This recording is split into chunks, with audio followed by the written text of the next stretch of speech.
today I'm going to show some self-defense, okay? In Jiu-Jitsu, there's a misconception that we don't teach strikings or counter-strikings, and that's absolutely not true. We show this. In fact, it's one of the first lessons our students learn before they come into the academy. So we have to make sure that we have our hands up for protection. We have our barriers. We have to make sure we are also measuring distance. We're using our feet to measure distance. We don't have to do any fancy kicks, but anything low will keep us and keep our opponent at bay. The next thing we have to do, if this is a typical scuffle, like a self-defense situation, we have to be ready for the overhand right, overhand left. And so as he throws the overhand left, I'm gonna connect my hands. See how they cover my face? Because this is the most important part of my body, my brain, right?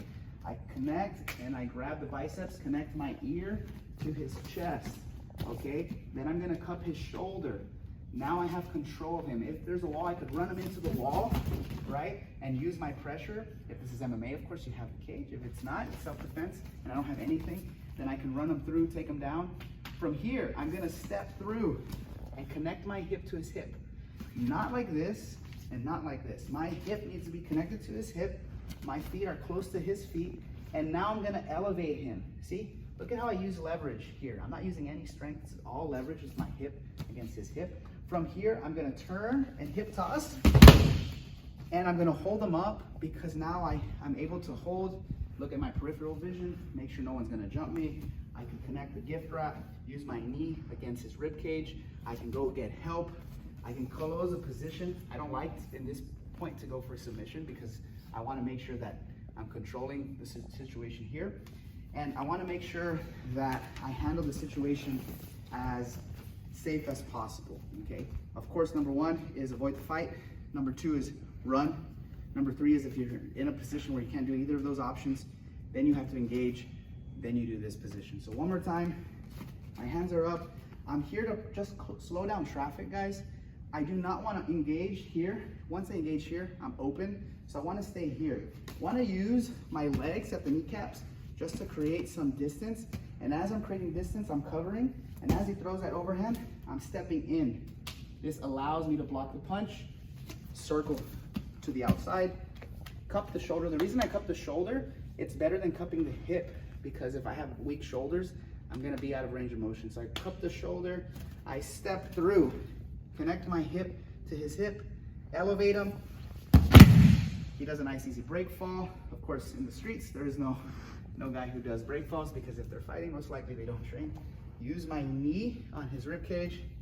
Could connect the Kimura grip. Could gift wrap him. Check my surroundings. Disengage and try to get help. There's no need. He may have a knife. He may have a weapon. But more importantly, I was able to isolate the situation and take best care. Remember, the number one thing is avoid the fight. Don't worry about ego. If they say stuff, just walk away. If there's more than one attacker, run is probably the best form of self-defense. And if you have no choice and you have to engage, this is probably the most practical position that you'll find yourself in. For those that are women, the number one strike is the overhand right against women. The number one strike against men in fights is the overhand right, overhand left. So we have to learn how to create distance, close distance, protect our heads, and engage into a basic hip toss. Hope you guys enjoyed this technique. It's a little bit different from what we usually show, but like I've told you before, my philosophy on the channel and in real life is we have to cover our bases and we have to look at Jiu-Jitsu as a whole from a self-defense perspective first, then an MMA, then a sport competition for fun, right? We have to have fun as well, and that's okay, but we cannot forget our self-defense and our MMA aspects. Self-defense is assuming he may have a weapon, he may brawl. An MMA perspective is just somebody who's educated and may fight. So when I say MMA, it's not an MMA fight, but it's more of a very intellectual fight IQ of a person who might know what they're doing and we're engaging, right? This might work on someone who doesn't know Jiu-Jitsu, right? But it may not work on someone who knows MMA, wrestling, or Jiu-Jitsu. That's when we start to evolve and connect different positions, for example. So this is more for the self-defense.